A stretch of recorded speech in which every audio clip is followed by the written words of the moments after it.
Hey, good morning, everybody. So here's my part three to my experience with intermittent fasting, and here's my notes and my summations, I guess, and all that good stuff. But yeah, in my experience with intermittent fasting, it's definitely something that like all resources, you want to know when and in the proper context to use it. So again, this intermittent fasting is a good resource for someone that wants to get a jump start on a fitness program or eating on a different eating program. So it is not necessarily something that you want to do longer than a few days or a week. Depending on how hardwired those habits of eating and inactivity are inside the person that's doing it. But if you're a person that's fairly active, but you just want to get a little boost, a little jump start, you want to optimize your hormone output, meaning you want to get your insulin levels nice and low, so your body starts to tap into those fat stores, so your body starts to make more of that growth hormone. Then yeah, go ahead and do it for a couple of days.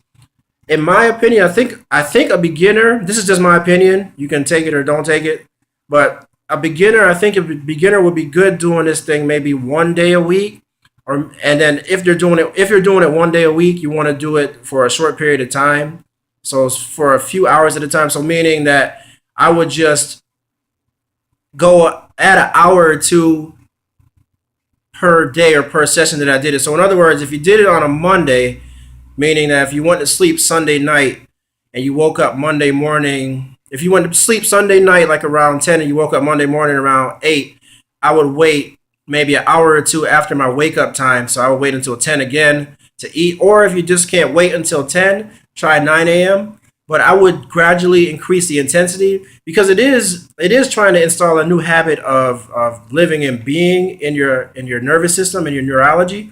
So I would take my time and I would progress. Just like you would with a fitness program, I would progress the intermittent fasting intervals. And then as you start to feel comfortable with it and as you start to notice how your body reacts to the intermittent fasting, then you can increase the intensity. You can add all kinds of different variables. You can see what foods allow you to what foods you can eat and maintain your fullness levels for a long period of time. So, but yeah, in my experience, on that second day when I did it, I was hungry as hell, so I was just eating everything in sight. Because with intermittent fasting, what you do is you fast. There's the variation I did is where you fast for, I think it's like 16 hours, and then for the remaining 8 hours of your day, that's where you get all your calories in. For me, it didn't work, and it didn't work as well. Like it didn't work how I wanted it to work. So I think partly is because like my nervous system's already kind of tired and drained because we got a newborn, so we're taking care of him. So my days start earlier, so that can have a lot to do with it. So I'm a little bit sleep deprived. So when you're sleep deprived, your hunger levels they tend to go up because your body is concerned with you because your body's like, okay, screw you, you're not going to let us sleep. Okay, so let's just get this food then. So your body's just pretty much following your suit. So when you're sleep deprived, your body's like, okay, we got to eat to stay up. So really what you need is sleep. So, I'm a little bit sleep deprived, so maybe that has something to do with it. But I did feel like I had more energy when I was intermittent fasting. Like there was in that one video I did where the first video in the series, like I was going to eat, but I felt like I didn't really have to eat. Like if I wanted to, I could have just kept going all day without eating. And I did get a lot of work done. And I think partly because a lot of people mention this. A lot of different